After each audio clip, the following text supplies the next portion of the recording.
Hello everyone, welcome back to the channel here in the backyard of the Nürburgring, and today we have quite an exciting video because we have a new lap record on our hands here at the Green Hell, namely Xiaomi SU7 Ultra prototype. Now in today's video I will give you a lap analysis with my thoughts behind it. I will definitely praise the engineering team for such an amazing feature because this is really impressive considering the fact that as of recently we knew of Xiaomi mostly as of mobile phone maker, and now they go sub 7 on the Nürburgring. But before praising the Nürburgring team, the engineering team, I would like to praise the marketing team and express mine and surely many of other car manufacturers' frustration for calling this, as of, well, let's say official Xiaomi YouTube channel, it says, experience the entire journey of the fastest four-door car conquering the Nürburgring from a first-person perspective. Now, the press release was also written that this is the fastest four-door car on the Nürburgring, which, in this particular case, means absolutely zero. Because those four doors, probably made of carbon fiber, not even close to production spec version. Back doors, completely useless because they have a roll cage and looks like all the other safety equipment and race car equipment. It is a prototype. But the reason behind this, to call it this way as a fastest four-door, is because the general public, the 95% of people who do not care about cars but just vaguely listen to them, four-door, what else is four-door? Porsche Taycan is four-door. Ooh, some Chinese manufacturer has beaten Porsche on the Nürburgring, hell yeah! Or Tesla in this regard, and this is what is happening. Lots of news outlets are picking this up, including German ones, that should be kind of protective of Porsche brand, but hey, nowadays everything is clickbait, so we cannot only blame YouTubers for creating clickbaits, but also the official media. Xiaomi has beaten Porsche on the Nürburgring. Many news outlets are writing exactly that. But this is essentially a prototype race car on full slicks, an official named prototype, not a production spec car, so it has nothing to do with production spec cars, other than the fact that this car is running allegedly production trim of the drivetrain, which is quite believable, 1500 horsepower, of course. But if we look into Nürburgring record drives, on the official Nürburgring page, you have different classes. Compact cars, such as Audi RS3, BMW M2, mid-range cars, executives, SUVs, sports cars, super sports cars, modified vehicles, and prototypes. And this is where the Xiaomi SU7 Ultra prototype has been classified, with a lap time of 6 minutes 46, and it's actually 4th car behind the Lotus Evija X, which is also an EV hypercar, VW IDR, which is complete extreme prototype, and of course also the daddy of all Nürburgring lap records, the Porsche 919 Hybrid Evo. So, in this case, fantastic job, marketing department of Xiaomi, but everyone, please, let's compare apples to apples and not apples to pears, because in this particular case we can also say Xiaomi SU7 Ultra prototype is also the fastest yellow car out there. Or we can grab a Formula 1 car and say this, and do a lap record on the Nürburgring, say this is the fastest four-wheeled vehicle operated by a human being. But it makes no sense. So I really wanted to get this off my heart because I'm sure, like I said, a lot of people are quite frustrated because I love when we play by the rules. I was one of the first people that has been criticizing the Nürburgring lap records when there was something fishy going on, whenever it was the case, when I saw that, hey, this is not a street legal car, etc. Anyway, and through the years we have now lap timing commission, the official Nürburgring lap times, we have TÜV engineers to verify all of that. So now now that I'm getting everything off my chest, let's talk about the good thing. This is indeed a freaking awesome achievement for multiple reasons. So first of all, from engineering, everything that goes sub 7 is great. In this case, 6 minutes 46 is an amazing achievement. Even though the car was running on full slicks, the conditions were horrible. Moreover, according to some of my inside sources, this was 4th ever lap of the car that it has done. It has done, I think, 2 beginning of the year, and now it came back and it could do 2. And I do believe that, because being here at the Nürburgring, I have seen the car actually, or heard of the car's presence only those 2 days. So this is quite believable, and also this means that the car setup can be much more improved for it. But regardless, great lap time, great engineering feature from brand new car manufacturer, pretty much. Recently has been praised by Ford CEO Jim Farley, because he said he's driving that daily and not a Ford, and now we have something this. So regardless of how we're calling that, it is fantastic. It's really amazing. Now what I also want to say, praising the marketing team behind Xiaomi for something really good in this case. The previous one was also very good from the thinking perspective, but it was not really honest. I needed to point that out. What I really love is the way the video is produced. That's actually very simple. There's no production behind it. Here's a lap, done.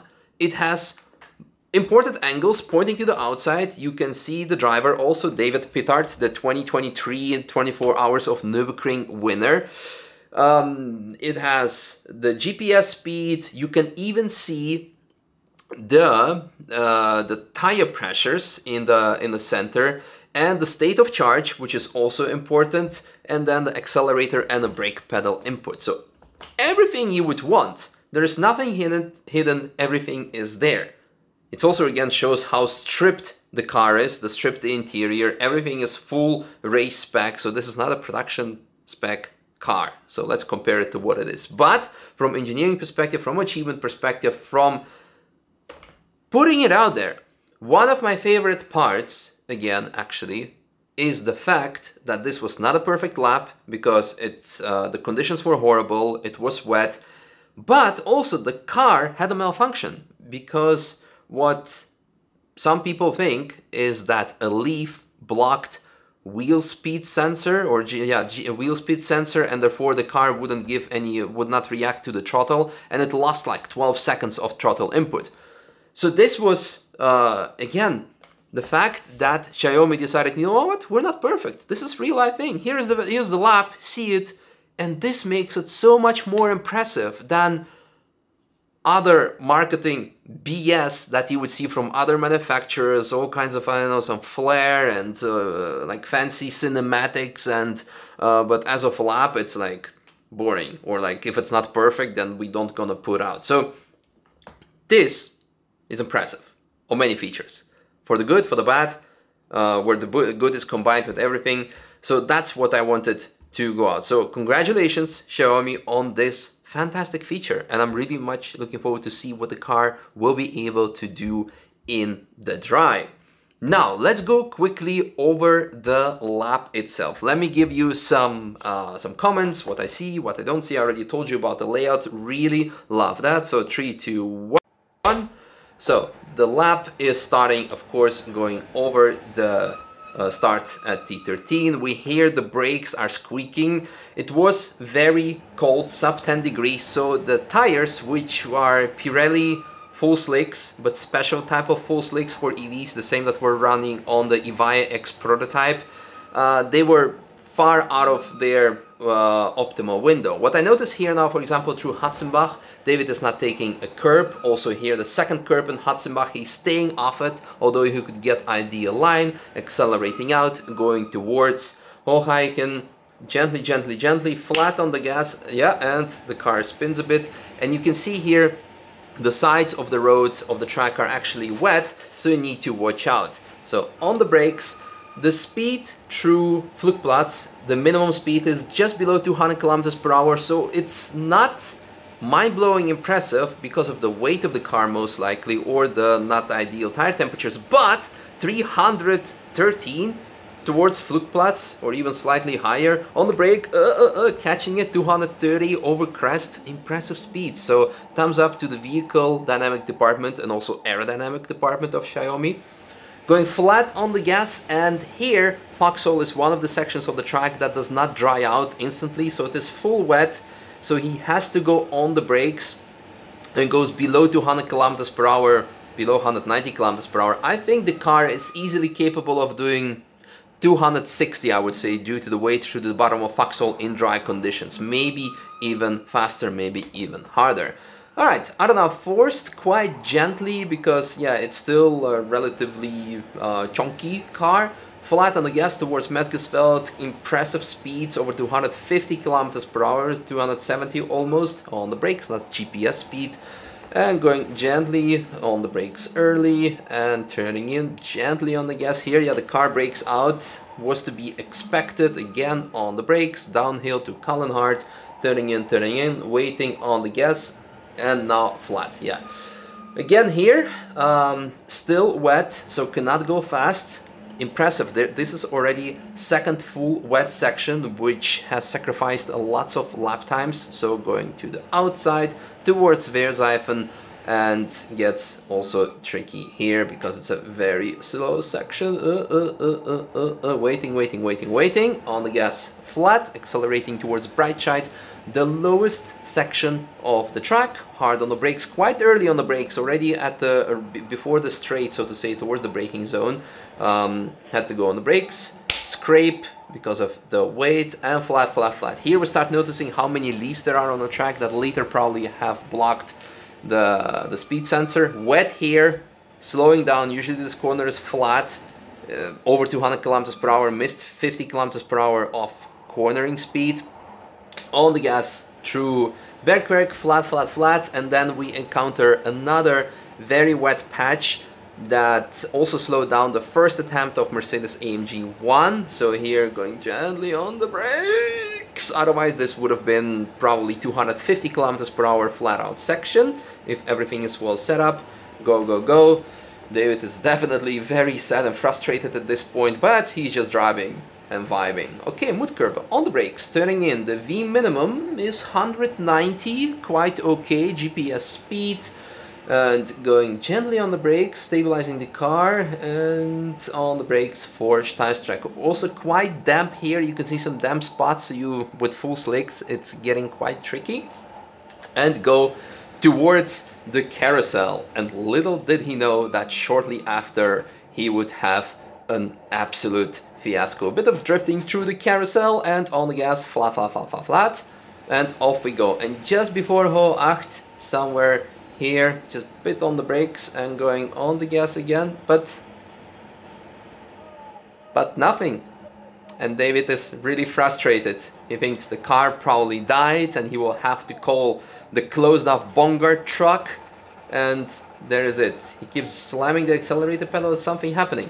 Interesting feature is that actually the car refused to go on accelerator after braking. So maybe something else, maybe like there was like an issue with the sensor. Again, avoiding the curb, but yeah, anyway, going to Eschbach on the brakes, turning in. It looks still a bit damp through here on the brakes. Brunchen, YouTube corner to the outside, touching the curb slightly and running not too wide. The same goes here, actually just gently tapping the barrier. Sorry, not the barrier of course, but the rumble strip. And on the gas again, through ice curve, flat towards Flansgarten. Will the car jump? Bit of sliding through there. No, that's alright. And gas. Yeah, dancing the car to Flansgarten 2, running wide, going back to the left curb on the brakes a bit, tiny bit, just to stabilize the car. The GPS speed is really impressive, 220 through there. And then on the brakes, straight to the right curb, running wide on the brakes again, turning in towards Schwabenschwanz or the mini carousel on the brakes and into the mini carousel where it's still wet, and then going back to Galgenkopf, which is the last corner before the main straight where things get quite interesting, of course, because the car is reaching quite an impressive top speed. Now, by impressive, I mean speed of over 300 kilometers per hour without having problems with state of charge, without having problems of battery being overheated. Now, of course, a prototype, it's a lot lighter than a production spec car. It could have all the safety features removed, that it can just go cent, and 323 on the brakes, still close to 300 kilometers through here. On the brakes again, gently, the right curb, staying off the curb again, and then turning in. Was making a bit of interesting sound through there, but there he is, 6 minutes 46. And breaking the lap record, becoming the fastest 4-door car in Nürburgring Nordschleife history. Again, those 4 doors mean absolutely nothing. Because, yeah, I wish Porsche could grab a Taycan and just like make a full crazy Pikes Peak car, or maybe like Unplugged Performance needs to bring like their 4-door Pikes Peak Tesla car, because why not? So again, it's just funny. So overall, to conclude, fantastic feature by the marketing team, by the engineering team, by the driver, David Pittard, because seeing this, that you had so many wet patches, suboptimal temperatures on the tires, not perfect car setup, because I don't know why he was very gentle, not trying to take any curbs. There's surely reason behind it, but there is definitely a lot more in it. So I'm going to say that this is safely easy, not easy because Nürburgring is not easy, but comfortable sub 6 minutes 30 car, which would bring it, according to current Nürburgring lap records, sub 6:30. Yeah, I think it could beat the Evija X or be very close to it. And I think that's all it would need. And by then, I think then it would have the proper bragging rights of saying we have the sickest prototype out there that is kind of based on a production car, but we just stripped it out and gave it the full trim. That would be more impressive. Anyway, enough talking. Let me know what you think of it.